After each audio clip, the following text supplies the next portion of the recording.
सबको जय मसीह की। तो आप सब लोग ठीक है हैं? क्यों नहीं है ठीक हैं? अच्छे है?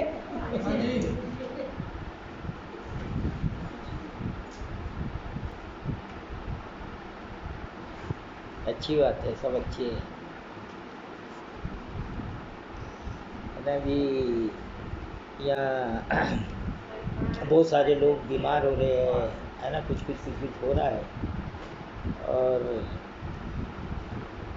ऐसे इसमें है ना, हमको थोड़ा सा अपने आप को संवेदनशील रखना पड़ता है ना। कोई अगर किसी को कोई तकलीफ़ है और अगर हम उसके बारे में नहीं सोचते हैं, है ना, तो हम अपने मसीह लोगों के बारे में गलत खबर देते हैं कि हमको किसी की चिंता नहीं, हमको जो करना है हम करेंगे। हाँ, है ना। यीशु मसीह ने जो 2 आज्ञा दिया, किसी ने पूछा कि वचन के अंदर में आज्ञा है, इसको हमको बता 2 बातों में कि ये आज्ञा क्या है।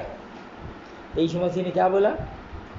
अपने परमेश्वर से, है ना, पूरे तन मन धन लगा के प्रेम करो। और दूसरी ये है कि अपने पड़ोसी से अपने समान प्रेम करो। हाँ, ये सारा हमारा जो वचन है उसका क्या है? निचोड़ है।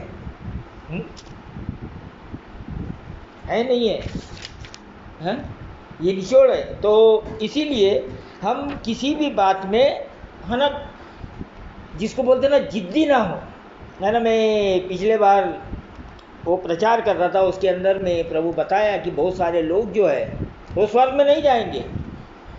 उसका ये मतलब नहीं है कि वो लोगों ने बहुत बड़े बड़े पाप किया या खून किया, हाँ, व्यभिचार किया, है ना, चोरी किया, ये नहीं है वो पाप, है ना। बहुत सारे मसीह लोग स्वर्ग में क्यों नहीं जाएंगे मालूम आपको? अपनी जिद के कारण। सबसे खतरनाक बात जो है क्या है? जिद। जिद के कारण बहुत सारे लोग स्वर्ग में नहीं जाएंगे। इसको कोई सोचता ही नहीं है कि ऐसा करने से कुछ होता है करके। और लोग, है ना, परमेश्वर ने इजरायली लोगों को क्यों, है ना, जंगल के रास्ते से, और जहाँ 10 दिन का रास्ता था उसको 40 साल का रास्ता बना दिया। उनके जिद के कारण, उनके हठीलेपन के कारण। हाँ, कभी कभी हम, है ना, मसीह लोग, है ना, बहुत बड़ी बड़ी बात करते हैं कि खून नहीं करना, चोरी नहीं करना, व्यभिचार नहीं करना, हाँ, ये करना, है ना। लेकिन जो प्रेम है वो क्या है मालूम? क्या? जिद नहीं करना।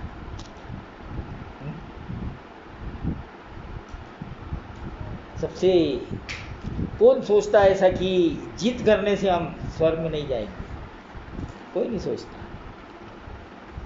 हाँ, जिद करने से हम, जिसको इंग्लिश में बोलता स्टबन, हाँ, जिद्दी लोग, घमंडी लोग, बलवा करने वाले लोग, ये सारे एक ही कैटेगरी में, एक ही चीज़ में आ जाते हैं। हाँ, और इसी को लोग सोचते हैं जीना है। इसका कारण क्या है ना? ये क्यों करते लोग? इनकी संगति परमेश्वर के साथ नहीं है। इनकी जो संगति है वो परमेश्वर के साथ नहीं है। ये परमेश्वर से गहराई में जाके मिल रहे नहीं है ना। मैं बहुत समय से ये बात को, है ना, आप लोग मेरा प्रचार सुनते नहीं सुनते मालूम नहीं, लेकिन मैं जो शुरू में एक डेढ़ महीने पहले से, है ना, बता रहा हूँ कि मसीह में किस तरीके से जड़ पकड़ना, और बहुत गहराई से जड़ पकड़ते जाना, है ना। जो पेड़ की जड़ नहीं होती है तो क्या होता है? वो बढ़ता नहीं है। जब वो कुछ भी, अगर आंधी तूफान आए तो जल्दी से गिर जाता। क्यों क्यों क्यों गिर जाता? या क्यों नहीं बढ़ता? क्यों मर जाता? वो क्यों सूख जाता? उसके अंदर में जड़ नहीं है। और अगर जड़ भी है तो वो है ना अपना जो खाना है ना या उसका जो जो भी उसको लगता है वो जमीन के अंदर से है ना वो उठा नहीं रहा है। क्यों? उसकी जड़ वहाँ तक नहीं पहुँची, दिख रहा है लेकिन उसके अंदर में जान नहीं है, मतलब वो बहुत ढीला है। हाँ, दिखते है बहुत सुंदर, लेकिन अगर वो जड़ है ना वो ज़मीन के अंदर से जो पानी होता है और जो भी है ना ज़मीन के अंदर में जो पदार्थ होते हैं उनके अच्छे के लिए अगर वो नहीं ले रहे हैं तो क्या होता है? वो सूख जाते हैं या वो फिर दिखते ही है सिर्फ, लेकिन जब कुछ होता है तो ख़त्म हो जाता है, गिर जाते हैं, है ना। इसी तरीके से हमारा मसीह जीवन जो है वो यीशु मसीह में जड़ पकड़ना है ना, तो उसके लिए जड़ पकड़ने के लिए क्या करना है ना। एक तो परमेश्वर का वचन है हमारे पास, तो जिसको हमको रोज पढ़ना है, परमेश्वर का वचन। दूसरा प्रार्थना, तीसरा पवित्र आत्मा। परमेश्वर का वचन, प्रार्थना और पवित्र आत्मा की सामर्थ्य उनको पूरा करने के लिए। अगर ये नहीं है तो हम क्या होंगे? जड़ नहीं पकड़ पाएंगे। और हम भी अगर हम सुनते लोग अगर काफ़ी समय से मसीह है लेकिन उनका मसीह जीवन ही नहीं है। मसीह का नाम लिखा हुआ है लेकिन मसीह जीवन नहीं है। मसीह जीवन नहीं है, नहीं जीते जो मसीह जीवन के मुताबिक। नाम लिखा है ऐसा मसीह है करके, है ना। आज हम देखेंगे ये प्रार्थना के विषय में, है ना। मेरे साथ निकालिए यिर्मयाह उसका 33वां अध्याय, उसका हम 1 से लेके 11 तक पढ़ेंगे।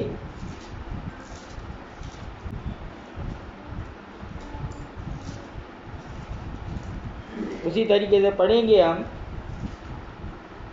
1 से 11 तक। मिल गया सबको?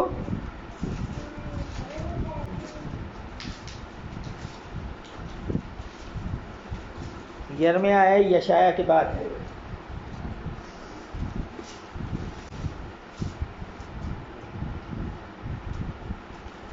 मिल गया?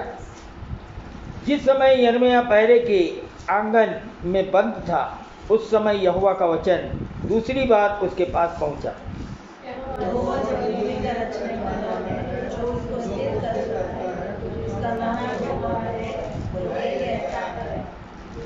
मुझसे प्रार्थना कर और मैं तेरी सुनकर तुझे बड़ी बड़ी और कठिन बातें बताऊंगा जिन्हें तू अभी नहीं समझता। क्योंकि इस्राएल का परमेश्वर यहोवा इस नगर के घरों और यहूदा के राजाओं के भवन के विषय में जो इसलिए डराए जाते हैं कि दमदम और तलवार के साथ कबीले से लड़ सके, यूं कहता है। कसदियों से युद्ध करने को वे लोग आते तो है, परंतु मैं क्रोध और जलजलाहट में आकर उनको मरवाऊंगा और उनके शव उसी स्थान में भर दूंगा, क्योंकि उनकी दुष्टता के कारण मैंने इस नगर से मुख फेर लिया है। देख मैं इस नगर का इलाज करके इसके निवासियों को चंगा करूंगा और उन पर शांति और सच्चाई प्रकट करूंगा। मैं यहूदा और इज़राइल के बंदियों को लौटा ले आऊँगा और उन्हें पहले के समान बसाऊँगा। मैं उनके सारे अधर्म और पाप के काम से शुरू करूंगा जो उन्होंने मेरे किए हैं और उन्होंने जितने अधर्म और अपराध के काम मेरे विरुद्ध किए हैं उन सबको मैं क्षमा करूंगा।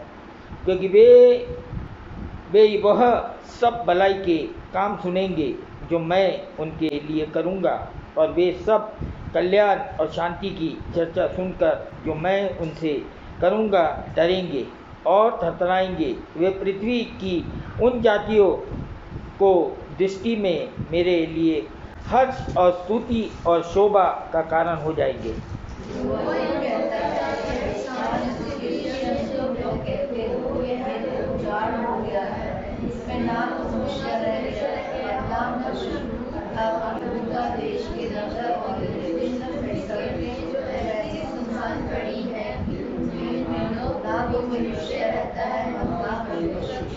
ये साथ में पढ़ेंगे। इन्हीं में हर्ष और आनंद का शब्द, दूल्हे दुल्हन का शब्द और इस बात के कहने वालों का शब्द फिर सुनाई दे पड़ेगा, सेनाओं के यहोवा का धन्यवाद करो, क्योंकि यहोवा भला है और उसकी करुणा सदा की है, और यहोवा के भवन में धन्यवाद बलि गाने वालों का भी शब्द सुनाई देता है। इसलिए इस देश की दशा पहले के समान जो कि त्यों करती यहोवा की यही बात है ना। यहाँ परमेश्वर बता रहा है, दोनों बातें बता रहा है कि क्यों है ना परमेश्वर कुछ लोगों को छोड़ देता है और कुछ लोगों को फिर वापस लेके आता है। उसका एक शर्त है लेकिन, है ना, जो लोग अपने आप को दीन कर देते हैं, जो लोग अपने आप को नम्र कर देते हैं, जो लोग परमेश्वर की बातों को सुनते हैं, है ना, परमेश्वर उनको क्या करता है, फिर से बना देता है। इज़राइल बार बार गुलामी में चले जाता था, और इसका गुलामी में जाने का कारण, अगर आप ये यिर्मयाह की किताब को बहुत अच्छे से पढ़ेंगे तो सारे भविष्यवक्ता वहाँ पर प्रचार कर रहे थे कि सब भला होगा, भला होगा, बहुत अच्छा होगा, बहुत अच्छा होगा। लेकिन ये जो यिर्मयाह था ये उनको चेतावनी दे रहा था कि जो तुम चाल चल रहे हो उसके अनुसार तुम क्या होगा, तुम बंदी बना लिए जाओगे। तो क्या किए लोगों ने, उसके ऊपर उसको जेल में डाल दिए। कहाँ से लिख रहा है ये किताब, ये कहाँ से लिख रहा है? अगर आप पहला पढ़ेंगे कहाँ से लिख रहा, कहाँ मिला है ये वचन, इसको कहाँ मिला? पढ़िए पहला वचन 33 का। जिस समय यिर्मयाह पहरे के आंगन में बंद था, उस समय यहोवा का वचन दूसरी बार। कहाँ है ये? जेल के अंदर है। और वहाँ पर इसके पास में परमेश्वर का वचन आ रहा है। और परमेश्वर इसको एक बात बोल रहा है ना, जो तीसरे वचन में है, पढ़ दीजिए।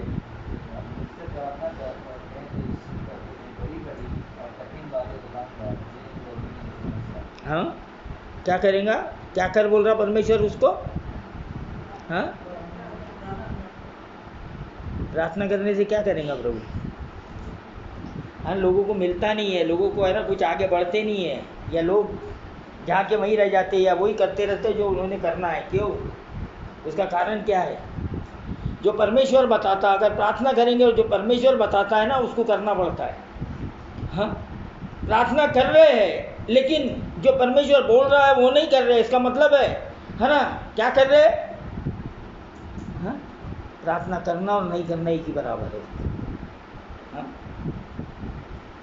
प्रार्थना करना और नहीं करना एक ही बराबर है। ये कोई धर्म का काम नहीं है, ये कोई हम बड़े अच्छे हैं इसका काम नहीं है। प्रार्थना करना है ना, तू प्रार्थना कर मुझसे, है ना। बहुत से लोग प्रार्थना करते हैं, कैसे? सिर्फ मांगते हैं। उसको यीशु मसीह बोलता हूँ अन्य जाति की प्रार्थना है। सिर्फ क्या करते रहते, ये दे दे, वो दे दे, वो दे दे, वो दे दे। उसको बोलता है कि वो प्रार्थना जो है वो विश्वासियों की प्रार्थना नहीं है। वो किसकी प्रार्थना है? अन्य जातियों की प्रार्थना है ना। हमारे लोग भी ऐसे ही करते हैं, परमेश्वर से पूछते नहीं है कि प्रभु तू मुझको बता कि तू मेरे अंदर क्या करने वाला है ना। यहाँ पर परमेश्वर यिर्मयाह को बोल रहा है, क्या बोल रहा है? तू मुझसे प्रार्थना कर और मैं क्या करूंगा, क्या करूंगा तेरे साथ में?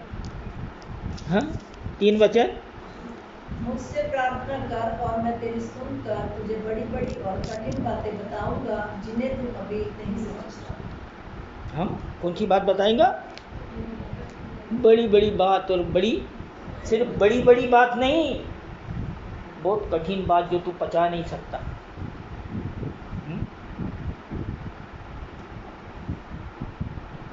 जो तू सह नहीं सकता, है ना। लोग प्रार्थना क्यों करते हैं? हमारे लिए प्रार्थना करो। कभी प्रभु से ये पूछो कि मेरे लिए प्रार्थना करो कि प्रभु हमारे बारे में क्या बता रहा है तुम। और जब प्रभु के लोग प्रार्थना करते हैं और जो प्रभु बताता है वो आपके मन के हिसाब से नहीं बताता कि आपको क्या चाहिए। प्रभु बताता है कि प्रभु आपसे क्या चाहता है। आप क्या चाहते हैं इससे प्रभु को कोई मतलब नहीं है, क्योंकि आप खुद नहीं जानते हैं कि आपकी भलाई क्या है या आपके लिए अच्छा क्या है। हाँ, परमेश्वर जानता है। लेकिन आपका माइंड पहले से सेट है, आपने पहले ही अपने डिसीजन ले लिया है, पहले ही डिसाइड कर लिया है कि हमने ये करना है। और आप किसी परमेश्वर के जन के पास या मंदिर में या है ना अपना खुद के इसमें प्रार्थना करते हैं, तो आप प्रार्थना क्या करते हैं मालूम क्या? ये जो आपके दिमाग के अंदर में जो बातें बैठी है ना, उसी को पूरा कर दे प्रभु। ये तू पूरा कर दे। और अगर आप प्रार्थना कर रहे हो, प्रभु ने बोलेगा कि नहीं, ये बातें तेरे लिए सही नहीं है, तूने ये नहीं करना है, अब जो मैं बोल रहा हूँ तूने वो करना है। क्या करेंगे? हाँ? क्या करेंगे? क्यों भागते लोग मालूम प्रार्थना से? इसीलिए भागते। ये जो लोग प्रार्थना करते हैं लेकिन बदलते नहीं, मतलब प्रभु बोल रहा है लेकिन सुन रहे नहीं है, या उसको अनसुना करते रहे, या बहुत कठोर हो गए, बहुत जिद्दी हो गए। हाँ, एक सिर्फ धर्म का आत्मा अंदर में काम कर रहा है, प्रभु का आत्मा काम नहीं कर रहा है। कि हम प्रार्थना करने वाले लोग हैं लेकिन हमारा जीवन नहीं बदल रहा। क्यों नहीं बदल रहा? या हम जो सेट करके रखे अपने, है ना, अपने दिमाग में उस चीज़ को, तस्वीर को बना के रखे है, और आपने पहले ही प्लान कर दिए है कि मैंने ये करना है। प्रभु तो एक काम कर, तू सिर्फ उसके ऊपर एक छप्पा लगा दे, अप्रूवल दे दे मेरे को। लेकिन प्रभु बोल रहे नहीं, वो नहीं हो सकता। मैं तेरे जीवन के साथ में और कुछ करना चाहता हूँ। क्या तू तैयार है? क्या तुम तैयार है? हाँ? अगर जिसने वचन को जाना है, वचन को पढ़ा है, वचन के अनुसार चलता है, जो प्रार्थना करता है, परमेश्वर की सुनता है, तो पवित्र आत्मा ये करने की सामर्थ्य देता है। पवित्र आत्मा क्या करता है?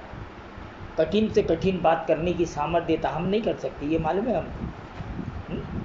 हम तो छोटी छोटी चीज़ों को, उसको बदलना नहीं चाहते हैं, अपने छोटे छोटे डिसीजन को नहीं बदलना चाहते हैं, क्योंकि हम हमेशा अपने फायदे की ओर, जिसके अंदर में तुम्हारा फायदा नहीं, तुम्हारा नुकसान है। लेकिन क्यों? हमने तो ये प्लान बना लिया है, हमने तो ये करने की सोच लिया है, लेकिन अब प्रभु इंटरफेयर कर दिया, मतलब प्रभु उसमें आ गया। आपने प्रार्थना किया, प्रभु उसके अंदर आ गया, प्रभु बोल रहा नहीं ये ऐसा नहीं, आप ऐसा करो। क्या करेंगे बताइए? सवाल आता भी कितना नुकसान हो जाएगा। हैं? लागत तो लगा दी हमने, हमारा कितना नुकसान हो जाएगा। इतने साल से हम उसी के बारे में है ना प्लान बना रहे, अब क्या हो जाएगा? ऐसा होता है या नहीं होता है? इसीलिए परमेश्वर की नहीं सुनते लोग, अपनी चलाते हैं। इसीलिए लोग प्रभु की नहीं, अपनी चला रहे हैं। उनको कितना भी बोलो यार ये कब करना बंद कर दो, वो करना बंद कर दो, ऐसा कर, ऐसा मत करो, वैसा मत करो, लेकिन वो माइंड सेट है, वहाँ पर कब्जा किसी और का हो गया है। हाँ? वचन तो पढ़ते हैं, वचन तो बात भी करता है, लेकिन करने की सामर्थ्य नहीं है। क्यों? पवित्र आत्मा ही नहीं है। डिसीजन लेने की सामर्थ्य नहीं है ना, क्योंकि उसके अंदर में क्या आ रहा है? फायदा और नुकसान। प्रभु नहीं है सबसे बड़ा। क्या हो गया? यीशु मसीह ने बोला तुम एक समय में दो स्वामी की सेवा नहीं कर सकते, है ना। दो चीज का क्या नाम लिया? एक पैसा और एक प्रभु। तो हमेशा लोग मालूम क्या, प्रभु को पैसे से तोलते हैं, अपने नुकसान और फायदे से तोलते हैं। यार ये नहीं करेंगे, हाँ, प्रभु कुछ और करने बोल रहा है आपको। प्रभु कुछ और करने बोल रहा है। आप प्रभु है ना, ये भी नहीं बोलता कि आप अपना काम धंधा छोड़ दो, लेकिन आप किसकी बात सुनते हो ये बहुत जरूरी है। प्रभु किसी को नहीं बोलता अपने काम धंधे छोड़ दो, लेकिन क्या आपके जीवन में प्रभु का स्थान पहला है? जो प्रभु अगर बोलेगा कि यार इसको ख़त्म कर दे, इसको छोड़ दे, क्या आप तैयार है? या आपने अपना माइंड सेट करके रखा है कि मैंने तो यही करना? क्यों? क्योंकि आप अपने खुद के खुदा बने हुए हैं, अपने खुद के परमेश्वर बने। आपका दिमाग आपका परमेश्वर बना हुआ है, आपकी सोच आपका परमेश्वर बना हुआ है। आपका परमेश्वर जो असली परमेश्वर यहोवा परमेश्वर यीशु मसीह है, वो सिर्फ एक वापरने की चीज़ है। उसको इस्तेमाल करते हैं एसेसरी के लिए। एसेसरी का मतलब कितनों को मालूम है? होना तो लगा लिया, नहीं होना तो निकाल के फेंक दिया, है ना। लेडीज लोग कान में, गले में, है ना, बहुत सारे एक से एक कपड़े पहनते हैं, सारी चीज़ एसेसरी में आती है। जब पहनना है तो पहन लिए, जब उतार के फेंकना है तो फेंक दिए। हाँ, इसी तरीके से लोग जो है वो प्रभु का इस्तेमाल करते हैं। हमको चाहिए तो प्रभु प्रभु, हाँ? नहीं चाहिए तो रख दिए उसकी जगह, बैठे रहो प्रभु तो हम जानते हैं हमको क्या करना है। हाँ?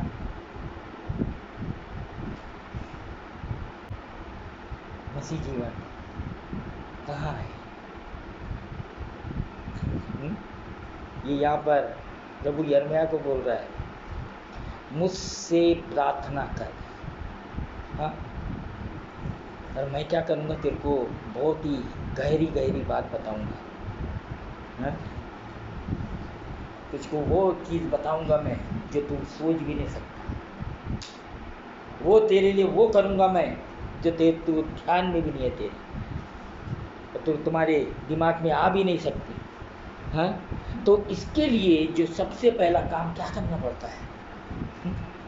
हमने जो भी अपने सोच से प्लान बना के, अपने भविष्य का प्लान बना के रखे ना, वो प्रभु के हाथ में देना। क्या करना? वो प्रभु के हाथ में देना, है ना। अपने बच्चों का, अपने बिजनेस का, अपने काम का, अपने हर चीज़ का क्या करना? प्रभु तू बता,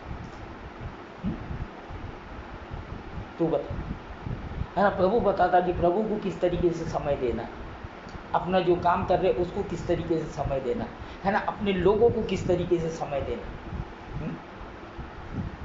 हमारा प्रभु बहुत डिटेल वाला प्रभु है, ऐसे ही नहीं है उठ के आ गया और कुछ भी बोल दिया, है ना। हमारे जैसे प्रचारक लोग करते हैं, उठ के आ गए, कुछ भी बक कर दिए, कहाँ से सुन लिए, कुछ बोल दिए, आ गए, तुमको आशीष मिल जाएंगे, तुमको नहीं। भाई प्रभु ने क्या बोला इनके बारे में, इनको ये बताओ। हाँ, मुंह मत देखो किसी का, क्या सोचे। परमेश्वर के लोग लोगों को खुश करने के लिए नहीं रहते, प्रभु को खुश करने के लिए रहते। प्रभु क्या बता रहा है? प्रार्थना करो, प्रार्थना करके प्रभु से पूछो कि हमारा भाई जीवन का उद्देश्य क्या है।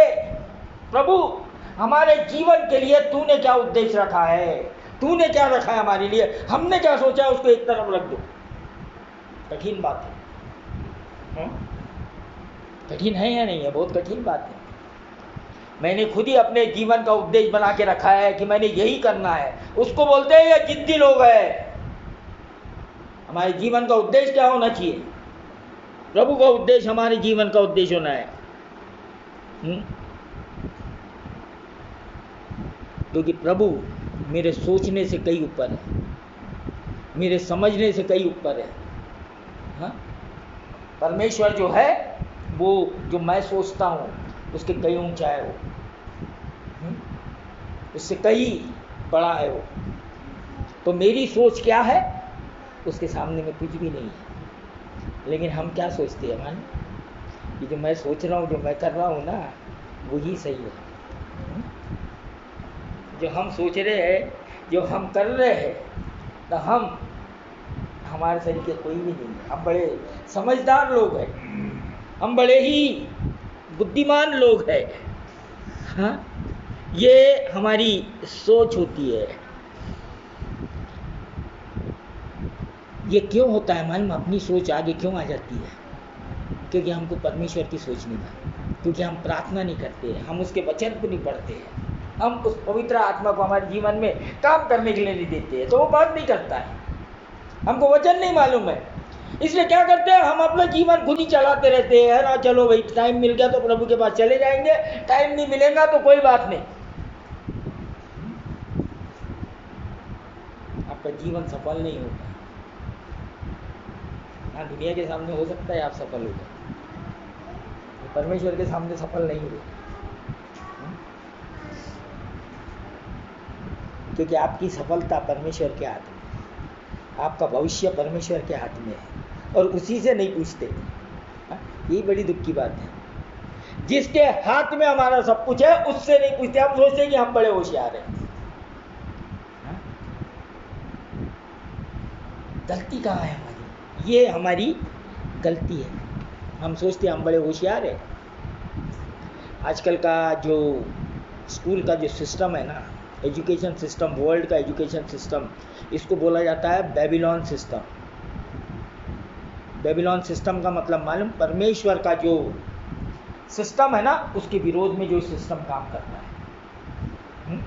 मैं आपको बोल रहा नहीं पढ़ना लिखना बंद कर दो,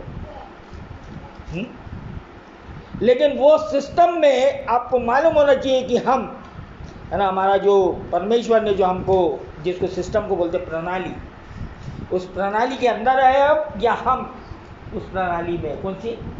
बाबेल की। कौन सी प्रणाली में हम, कौन से सिस्टम में हम, कौन सा सिस्टम हमारे अंदर काम कर रहा है? और ये हमको कभी भी परमेश्वर के सामने नरम नहीं होने देंगे, हमको दीन नहीं होने देंगे, जिद में लगेगा आपको, है ना। ये जो बेबीलोन सिस्टम है, ये जो बेबीलोन बाबेल का जो प्रणाली है, ये हमको कभी भी प्रभु जो बताता है ना वो नहीं करने देती है। ये इसीलिए हर चीज़ का सिस्टम है ना। आप कौन से सिस्टम? सिस्टम का मतलब मैंने अपने चर्च वालों को बहुत बार बताया, आपने कलीसिया सिस्टम क्या है। आज हमारे प्रधानमंत्री दिल्ली में बैठे हैं, हाँ, उन्होंने घोषणा कर दिया कोई चीज़ की, जैसे, है ना, बहुत बार वो घोषणा कर देते कोई चीज़ की, तो क्या है वो? हमारे देश का पीएम जो है वो क्या है? सिस्टम है, प्रणाली है। जो वो बोलेगा, तुम चाहते या नहीं चाहते, तुमको क्या करना पड़ेगा? तुम उसके विरोध में नहीं जा सकते, तुमको करना ही पड़ेगा, हाँ या नहीं? मतलब चॉइस तुम्हारे हाथ में नहीं है, हाँ, तुम उसके अंदर में आ चुके हो। तुमको करना है नहीं करना है ये तुम्हारा चॉइस नहीं है। अगर तुम नहीं करेंगे तो तुम क्या कहलाओगे? एंटी क्राइस्ट, एंटी नेशनल, मतलब देश विरोधी। क्यों? क्योंकि जो हमारा कानून बोल रहा है, हमारा जो सिस्टम बोल रहा है, आप वो नहीं सुन रहे। उसी तरीके से परमेश्वर का सिस्टम, परमेश्वर कुछ बोल रहा है और आप नहीं कर रहे, इसका मतलब आप कौन है? आप क्रिस्त विरोधी है। कभी सोचते? हाँ, हमारा कानून जो है हमारे देश का, हम जब वो नहीं करते हैं तो हम क्या हो गए? देशद्रोही कहलाते हैं। और जब हम, है ना, यीशु मसीह में है और यीशु मसीह का जो कानून है, परमेश्वर का जो व्यवस्था है, जो परमेश्वर बोल रहा है, उसको नहीं करते तो हम कौन है फिर? हाँ, कई बार लोग पूछते हैं, आजकल बड़ा ध्यान लगा हुआ है, क्रिस्त विरोधी कौन होगा? किसको बोलते क्रिस्त विरोधी? मालूम आपको किसको बोलते?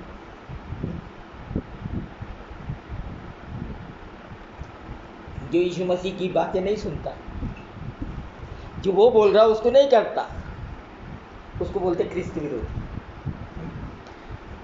रुके मतलब कौन सा क्रिस्त विरोधी आने वाला है? दुनिया में बहुत सारे क्रिस्त विरोधी खड़े हैं, हाँ, जो यीशु मसीह की बात तो सुनते हैं लेकिन उसको करते नहीं, उसको ऐसे सोचते कि ये हल्की बात है, ये बहुत ही क्या है, बहुत ही हल्की बात है ना। परमेश्वर ने हमको इस तरीके से बनाया है, उसने हम पे अपनी छाप लगा दिया। मालूम आपको, खास करके मसीह लोगों की, जो असली मसीह है ना, उसके ऊपर यीशु मसीह की, परमेश्वर की क्या लगी है? स्टैंप लगा है। परमेश्वर का क्या लगा है उसके ऊपर? उनको परमेश्वर ने उस तरीके से बना दिया है ना। पहला कुलुस्सियों निकालो, कुलुस्सियों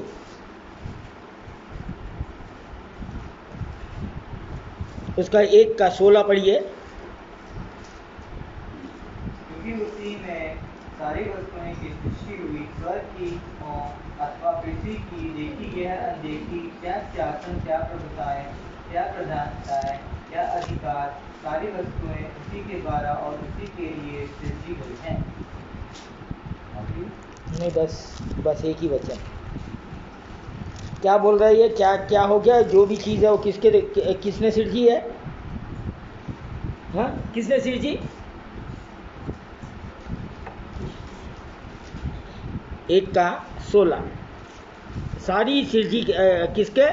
क्योंकि उसी में सारी वस्तुओं की सृष्टि हुई है, स्वर्ग की हो अथवा पृथ्वी की, देखी अनदेखी या सिंहासन या प्रभुताएं, क्या प्रधानताएं, क्या अधिकार, सारी वस्तुएं उसी के द्वारा और उसी के लिए सृजी गई है। उसी के द्वारा और उसी के लिए ये मसीह लोग हैं। हाँ? जो गैर मसीह है वो इस कैटेगरी में नहीं आते। जो गैर मसीह है, हाँ? गैर मसीह ये मतलब नहीं है कि सारे जो चर्च जाने वाले हैं वो इस कैटेगरी में आते। सुन लो मेरी बात बहुत ध्यान से। हाँ? जिसके ऊपर यीशु मसीह की छाप लगी हुई है। यीशु मसीह की छाप लगने का मतलब क्या है मालूम है आपको? यीशु मसीह का स्टैंप लगा हुआ है, मतलब उसकी हरकतें भी यीशु मसीह समान होती है, उसकी बातें भी यीशु मसीह के समान होती है, उसके कार्य भी यीशु मसीह के समान होते हैं, है ना। उसको बोलते हैं कि ये यीशु मसीह की छाप है, ये यीशु मसीह, है ना, उसको बोलते हैं मसीह। सिर्फ धर्म के मसीह वो नहीं है, वो उनकी बात नहीं कर रहा है यहाँ पर। हाँ, उसी के द्वारा सृजे गए, मतलब उनके ऊपर उसका। और जब आप प्रार्थना करते हैं, है ना, तो आप ज़्यादा स्वाभाविक होते जाते हैं, नेचुरल। हाँ, कैसे होते जाते हैं? आप मतलब कि आप स्वाभाविक होते जाते हैं, और आप जब स्वाभाविक होते जाते हैं, सही है ना, नेचुरल होते जाते हैं, तो तब आप सुपर नेचुरल से मिलते हैं। सुनो ध्यान से। आप जब सही, है ना, ये जो दुनिया के अंदर में ये जो फंडा लगा है ना, खास करके हमारे देश में, हाँ, ये माइंडसेट वाला, हाँ, मतलब आध्यात्मिक या ये उसको क्या सोचते मालूम क्या? कुछ तो भी हाई फंडा, कुछ तो भी बड़ा, कुछ तो भी अजब किस्म का, गजब किस्म का सोचना। मसीहत नहीं है। हम बड़े धर्मी लोग, हमारे जैसे कोई है ही नहीं, हम जो करते हैं वही सही है, बाकी के लोग जो करते हैं वो सब गलत है। हाँ, ऐसी ऐसी धारणाएं कलीसियाओं के अंदर में और हमारे लोगों के अंदर में बनी है। कहाँ से आ गया ये? हाँ? मैंने तो अपनी कलीसिया वालों को कभी ऐसी बात नहीं सिखाया। कहाँ से आ गया? कहाँ से ऐसी धारणाएं पैदा हो गई? है ना, यहाँ ये बोल रहा है कि सारी वस्तुओं उसी के द्वारा और उसी के लिए सृजी गई है। मतलब हम कौन हो गए? उसके द्वारा और उसी के लिए। मतलब अब जो यीशु मसीह बोलेंगे हम वही हमको करना है, उसी के लिए, हमारे लिए नहीं है, उसी के द्वारा और उसी के लिए सृजे गए। हाँ? तो हमारे ऊपर क्या हो गया कि हम जब इस प्रकार से प्रार्थना करते हैं, और हम जब परमेश्वर से प्रार्थना करते हैं स्वाभाविक रूप से, कुछ तो भी अपने दिमाग में बैठा के नहीं, हाँ, या तो अपने आप को कुछ तो भी सोच के कि हम बड़े महान हैं, या हम बड़े धर्मी लोग हैं, या हमारे जैसा कोई नहीं, ये दिमाग में नहीं चाहिए। नेचुरल मतलब जिस तरीके से तुम स्वाभाविक हो, कुछ तो भी हाय फंडा, मतलब कुछ तो भी अपने दिमाग में एक पिक्चर बना लेना, फैंटेसी, मतलब कि सपनों की दुनिया में जीना, वो नहीं चाहिए, स्वाभाविक। और जब हम उस तरीके से उस परमेश्वर से जब हमारा कांटेक्ट, मतलब कि हमारा वार्तालाप होता है, तो तब हम क्या होता है? सुपर नेचुरल से मिलते हैं। जो जिसको बोलते हैं, जो परमेश्वर आगामी परमेश्वर है, हाँ? उससे हम क्या होता है, उससे हमारी मुलाकात होती है। क्या होना चाहिए तब ये ऐसा होते जाएगा हमारा परमेश्वर के साथ में। इसको बोलते हैं हम परमेश्वर के साथ में मिल गए। क्या हो गया? We align with God. कभी ऐसी प्रार्थना करते हो या बकबकी करते रहते हो? हमारे विचार और परमेश्वर के विचार क्या हो जाना चाहिए? एक साथ मिल जाना चाहिए। हम क्या हो गया? एक हो गए।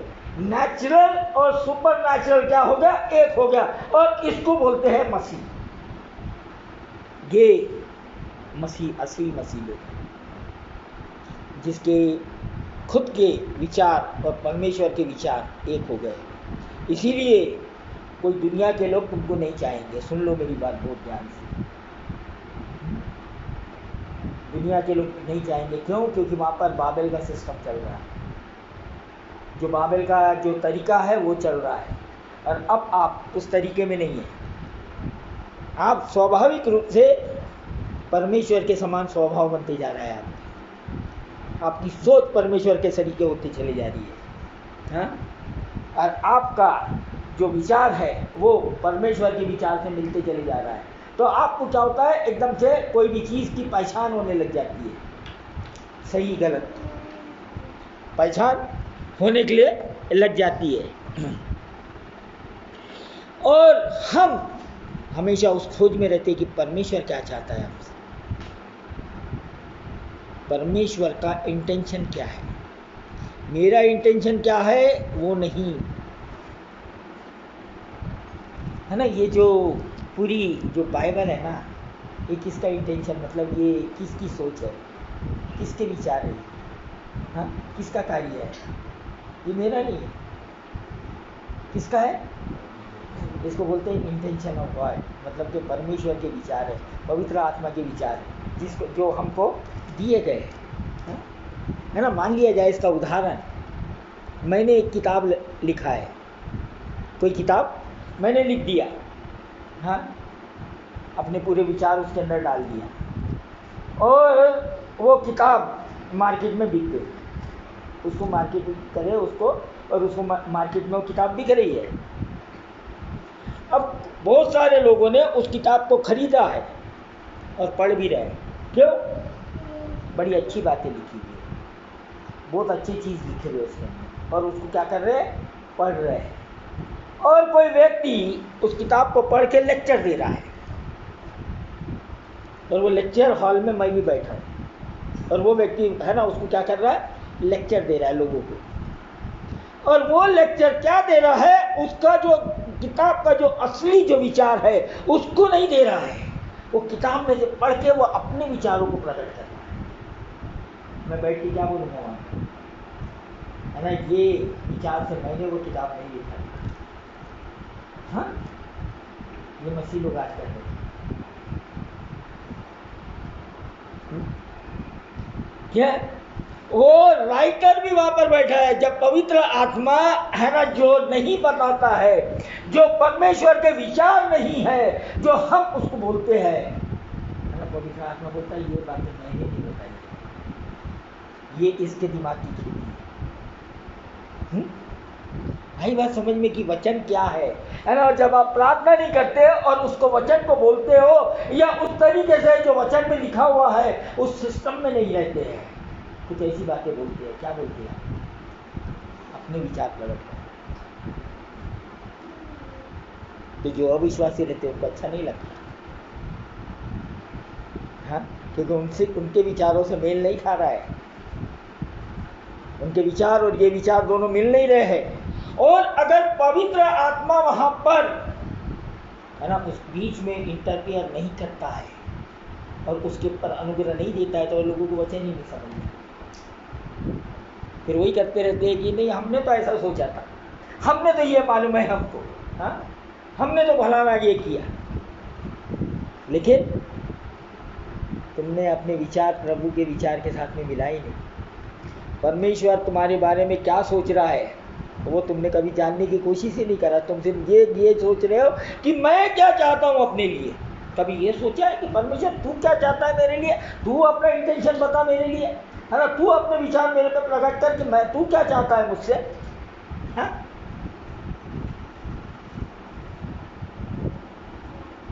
फिर अगर बोलो लोगों को यार तुम्हारे अंदर धर्म का आत्मा काम कर रहा है, मानते नहीं लोग, मानते नहीं है ना, क्योंकि अपने विचार कभी ये मानने ही नहीं देते। इसको बोलते हैं जिद, इसको बोलते हैं ये लोग बहुत सख्त हो गए। ये मतलब नहीं है कि वो बहुत गड़बड़ी कर रहे हैं, वो परमेश्वर का वचन सुन भी रहे हैं, परमेश्वर के वचन को रोज पढ़ भी रहे हैं, लेकिन उसका इंटेंशन नहीं जान रहे कि परमेश्वर उनके लिए क्या बोल रहा है, क्योंकि वो अपने विचारों से उसको समझने की कोशिश कर रहे हैं, अपने तरीके से उसको जानने की कोशिश कर रहे हैं, है ना। तो हमको परमेश्वर का हमेशा, परमेश्वर का विचार क्या है ये वचन के अंदर, उसको जानना बहुत जरूरी है। मेरे विचार क्या है वो जानना जरूरी नहीं है ना। आजकल क्या करते हैं मालूम का कि इसको वचन को भी क्या करे लोगों ने, इसको बिजनेस बना दिए। तो जो वचन है ना ये लगे रहते ना, उसको अगर देखना आता ना वो रहते कि वो लोगों को अट्रैक्ट करने के लिए, खींचने के लिए, ताकि उनका बिजनेस बढ़े, हाँ। लेकिन उस वचन का वही वचन यहाँ पर परमेश्वर बोल रहा है कि यहाँ सिर्फ प्रार्थना, यहाँ पर नहीं बोला सिर्फ प्रार्थना कर। 11:33 में परमेश्वर ने सिर्फ ये नहीं बोला प्रार्थना कर, क्या बोला, प्रार्थना करो, मैं क्या करूँगा तुझको, बहुत गहरी गहरी बात, कठिन कठिन बात जो तू समझ भी नहीं सकता वो बताऊँ। सिर्फ लिख देंगे प्रार्थना कर, मैं तेरे लिए सब कुछ करूँगा, हाँ, बड़ा अच्छा लगता है सुनने के लिए, लेकिन उसके पीछे जो इंटेंशन है वो नहीं बताता। हाँ, यहाँ 33 के अंदर में जाके पढ़ो, वहाँ बता रहा है परमेश्वर कि तुमको क्या होने वाला है। परमेश्वर कभी अधूरी बात नहीं करता, हाँ, कभी भी परमेश्वर अधूरी बात नहीं करता, पूरी बात करता। परमेश्वर का वचन जब खोला जाता है तो उसको पूरी रीति से खोलना पड़ता है, आधी रीति से नहीं कि ये भाई ये प्रॉमिस बहुत है, ये वायदे बहुत है, वायदे बहुत है परमेश्वर के, लेकिन वायदों के साथ में ये भी बताया गया है कि तुमने करना क्या है। करते नहीं और वायदे लेने मांगते हैं, हो सकता है, हाँ? नहीं हो सकता, ऐसा नहीं हो सकता। सिर्फ पढ़ रहे वायदे, ये लिखा है, ये लिखा है, ये लिखा है, लेकिन इसको कर रहे, जानने की कोशिश नहीं कर रहे प्रभु क्या चाहता आपसे।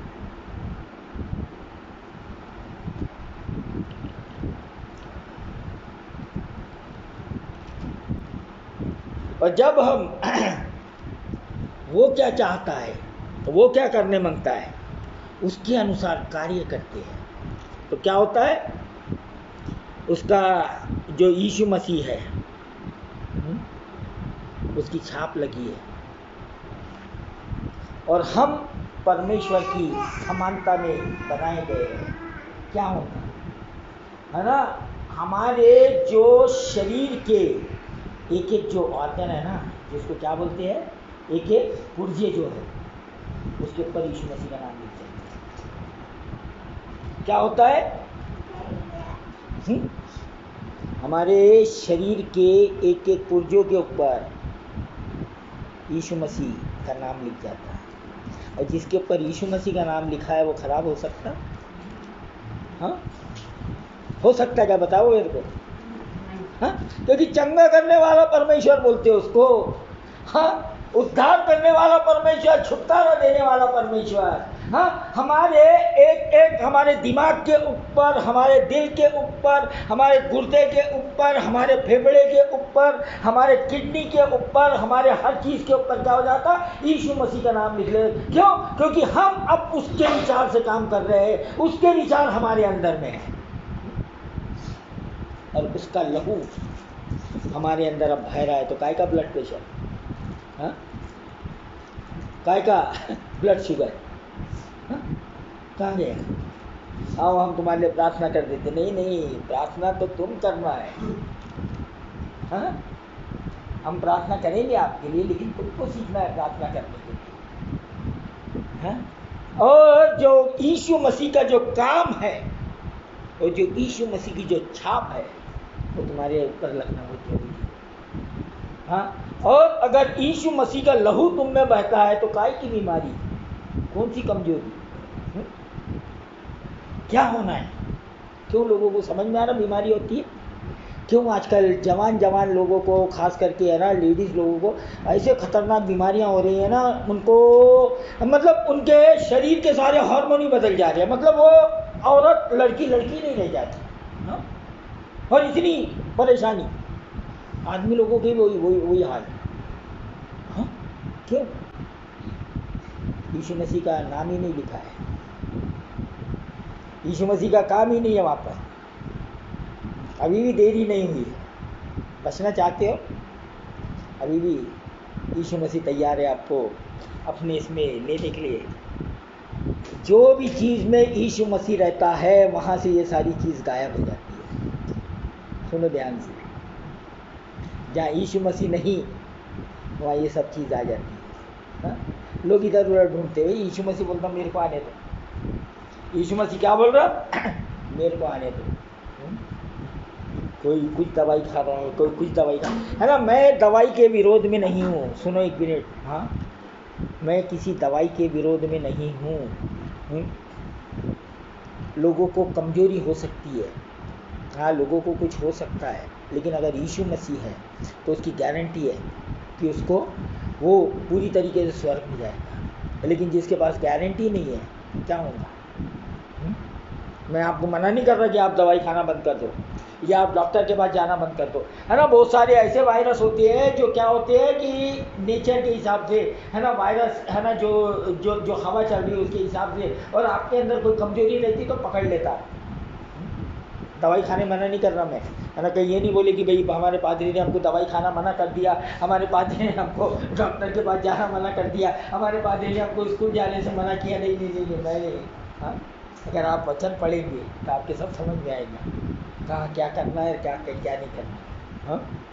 इसलिए नहीं बोल रहा मैं आपको, है ना। नहीं तो लोग मालूम का उल्टे मतलब निकाल लेते, भाई हमारे पादरी ने बोला ऐसा नहीं करो हाँ? बहुत सारे लोग ऐसे जो भाई ये नहीं करना, नहीं, जरूरत पड़ेगी जाओ जरूर। मैंने आपको क्या बताया मालूम क्या? मैंने आपको असली वजह बताया कि भाई आध्यात्मिकता किसको बोलते हैं, प्रार्थना वचन किसको बोलते हैं, है ना। मैं आपको कोई, है ना, वो वाली डूज एंड डोंट्स की लिस्ट नहीं दे रहा हूँ कि ये करना और ये नहीं करना, ये नहीं बता रहा मैं ये बता रहा हूँ कि मसीह परमेश्वर ने आपको क्या बोला है, क्या करने के लिए बोला है, आप उसको ट्राई करें। वो क्या बोलता है ना, यहाँ वहाँ से सुन लिए, यहाँ वहाँ से कुछ कर दिए, ये नहीं बोल रहा है। परमेश्वर आपसे क्या बात कर रहा है हाँ? और प्रार्थना करो, अपने विचार को खत्म कर, अपने विचार रख के प्रार्थना मत करोगा। क्या करो, अपने विचारों को हटा दो। परमेश्वर क्या चाह रहा है आपसे, परमेश्वर को जानने की कोशिश करो, परमेश्वर क्या चाहता है उसके हिसाब से प्रार्थना करो। और उसको सामर्थ्य के लिए क्या करेंगे? पवित्र आत्मा। पवित्र आत्मा, बिना पवित्र आत्मा के नहीं कर सकते आप। अपनी ताकत से कितना भी करना चाहो नहीं कर पाएंगे, आपको पवित्र आत्मा का सामर्थ्य चाहिए, है ना। परमेश्वर का वचन, प्रार्थना और उसको करने के लिए परमेश्वर की सामर्थ्य, ये सब चीज़ जो है वो क्या होना चाहिए? एक साथ चलना चाहिए, है ना। मैं आपका ज़्यादा समय नहीं लूँगा। मैंने आज आपको बहुत गहरी बात बता दिया कि आपके हर एक ऑर्गन के ऊपर क्या लिखा रहना चाहिए? यीशु मसीह। आपके खून में कोई किसका खून दौड़ना? यीशु मसीह का। सब सारी बीमारी क्या हो गई हाँ? ऐसा करने से, लेकिन सुनने से नहीं। सुनो हाँ? जो परमेश्वर बोल रहा है ना, बोलता मैं तेरे को कठिन बात बताऊंगा। कौन सी कठिन बात? सबसे कठिन बात क्या है मालूम क्या? अपने विचारों को खत्म कर दो, अपनी सोच को खत्म कर दो हाँ? अपने तौर तरीके को खत्म कर दो, और किसके तौर तरीके से चलो? परमेश्वर की, यीशु मसीह की, है ना। उसको बोलते हैं ये सच्चे विश्वासी लोग हैं, सिर्फ बात करने वाले नहीं, सच्चे विश्वासी, सच्चे विश्वासी चाहिए। आइए मैं आगे का समय, है ना, हमारे अगुए लोगों को देता हूँ, और परमेश्वर आप सबको आशीष दे।